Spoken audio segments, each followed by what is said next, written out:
time to wake up to the wokes, says a journalist who's been, well, let's see, he was editor of a pop column, he edited a Sunday paper, he edited a daily paper, he was a TV star in the United States, he then became a TV interviewer in the US, he's a documentary maker here, he's been a talent show judge, and he appears on some breakfast show I don't know a lot about. I speak of Piers Morgan, and my first question, Piers, is, when were you the happiest? Morning, Piers. Well, good morning, Nick, first of all. And I do know what Rupert Murdoch said about me. And we'll come to that in a moment. We will, that's my punchline. Yeah.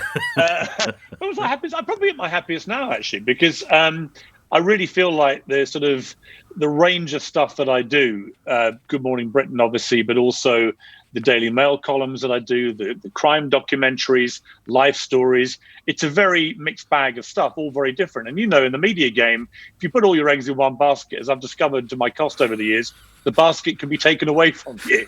So it's quite nice to have a little plethora of jobs where, you can't lose it all at once. Well, my garden does need a bit of work, Piers, so if times get tough, come round. The rocker is looking a bit grubby. You say the nation needs to wake up, and I'll talk about you, but what do we need to wake up from or to? What's gone wrong, Piers? Well, we've had a massive wake-up call this year, obviously, and we know how bad the pandemic has been, both in health terms and economic terms, in mental health terms, all those things. It's been horrendous for many people, for everybody in different ways. But the real issue, I think, that confronts us is what kind of society and life do we want coming out of this? Because we will come out of it, and, maybe next year, maybe the year after, but we'll get through it. And then what was happening in the build-up to the pandemic struck me as extremely worrying for society. We've become a society where people were being bullied and cowed and shamed and vilified into no longer being allowed to have an opinion. They were being told how to think and act and behave and speak, what jokes they could find funny, what types of people could speak at universities.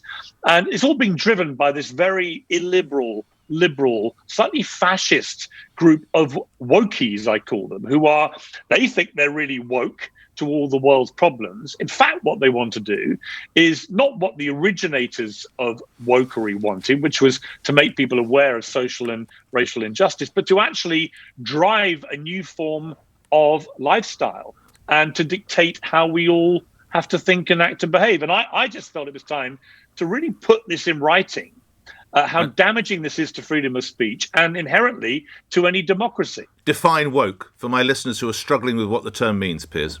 Woke originally was intended, it sort of started actually in Abraham Lincoln's day by a bunch of Republicans in an advertising campaign for that election. But actually, it was really driven by a lot of black artists in music and wider entertainment in the 60s and 70s. And it was meant to mean, look, you've got to be woke to social and racial injustice.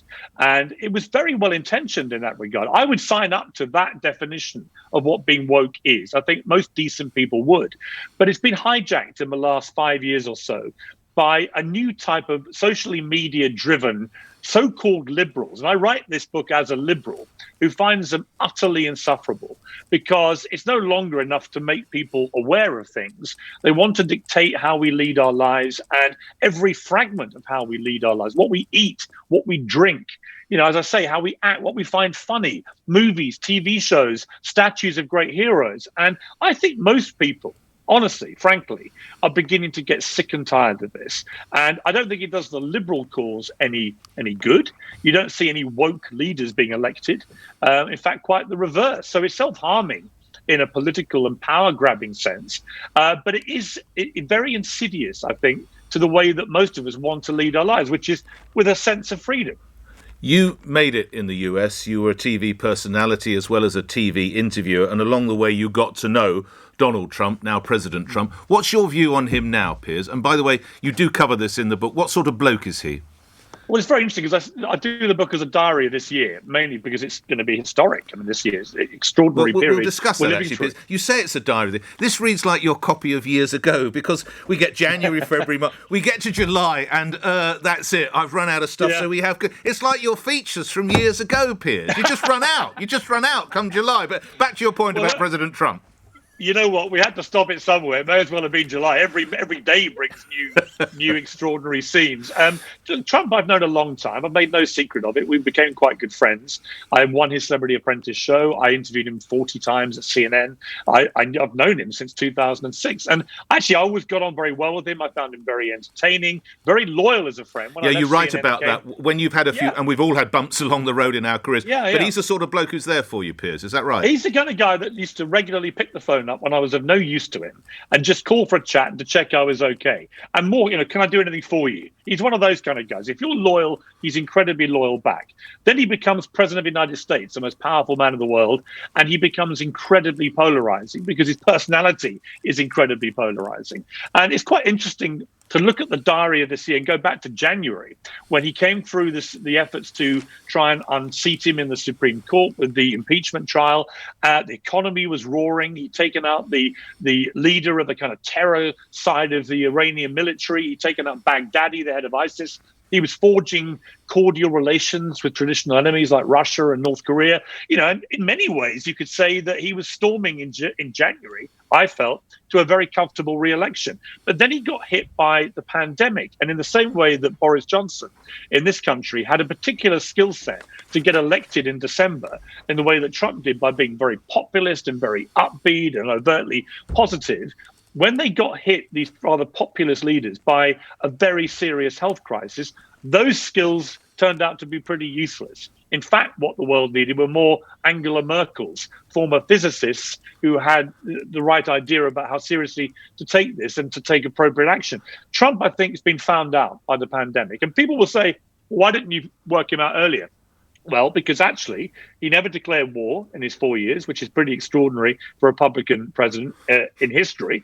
I think for the reasons I cited, with the economy in particular, if you could take away the rhetoric and the tweeting, he actually was doing a pretty good job of running America PLC. But the pandemic has found him out, and I think that he's going to get unseated in 3 weeks' time unless something extraordinary happens. I do, because I feel like, apart from anything else, Nick, I think people are exhausted of the Trump circus in America. And I think that when so many have died, 210,000 people now, the worst death toll in the world, comfortably.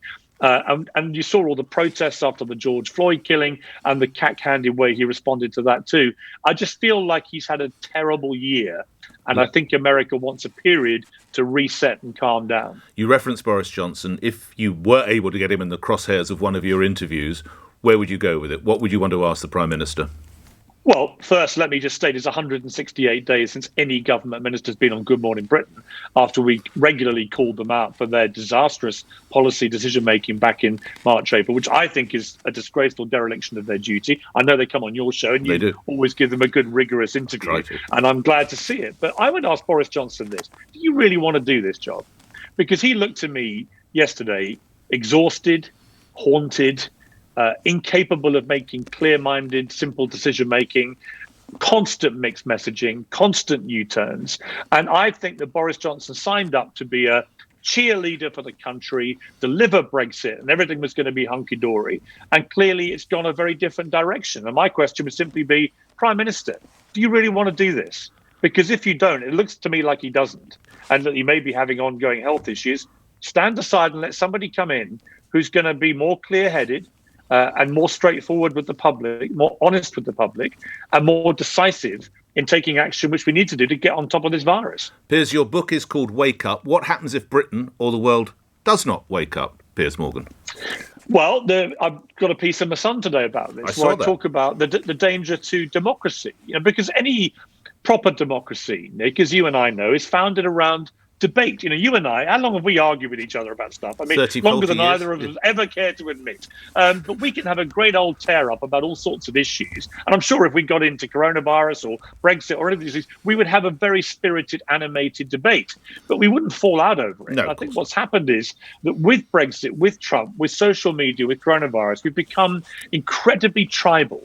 And I think that's to the detriment of democracy and the detriment of society. We've got to go back to being able, all of us, to be able to express opinions and to be respected for having a different opinion. When we have universities in our country who are no platforming people, anyone they don't like or who doesn't skew to the sort of hard left woke view of life, That is when societies start to crumble. Universities are supposed to be where you have your opinions challenged.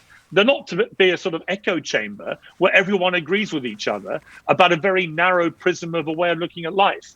Let me ask you this. Best boss you ever worked for? Oh, Rupert Murdoch, without any question. Why so? He was bold, he was fearless, he was creative, he was imaginative, he was unbelievably supportive when, things went wrong. But above all, he was a kind of media genius. I remember once sitting with him and he went through one of the papers and he just went through it page by page, like a really super skilled sub-editor, chopping headlines, chopping bits of copy. He said, I would have done this there, then ripping this paper to pieces. And it was like a masterclass in newspapers. And to me, Rupert, he's got he's like Trump, very polarizing reputation. But you and I work for him. We know that you're in the presence of media greatness with Murdoch. He's not perfect by any means, but he's somebody that I found mesmerizing to work for. And I would have this half-hour chat with him every weekend. And it was like a masterclass in newspapers. And, his sort of tentacles spread around the world now. But I certainly will always appreciate the fact he made me the youngest editor ever in Britain of a paper. And we all make mistakes, Piers, even Rupert. And when he said the trouble with Piers is he thinks with his testicles, not his brains, I've changed one of those words, you'll appreciate why. Was Rupert Murdoch right? Do you think with your testicles rather than your brains, Piers Morgan? Well, let's spit it out. He said his balls are bigger than his brains. And I replied, well, the trouble with you, Rupert, is your brains are bigger than your balls. Well, we'll leave it there if we're still on air. Good seeing you. Piers, thank you very much indeed. Piers Morgan, the book is called Wake Up. It's out now, published by HarperCollins. I was Nick Ferrari. It was a great career.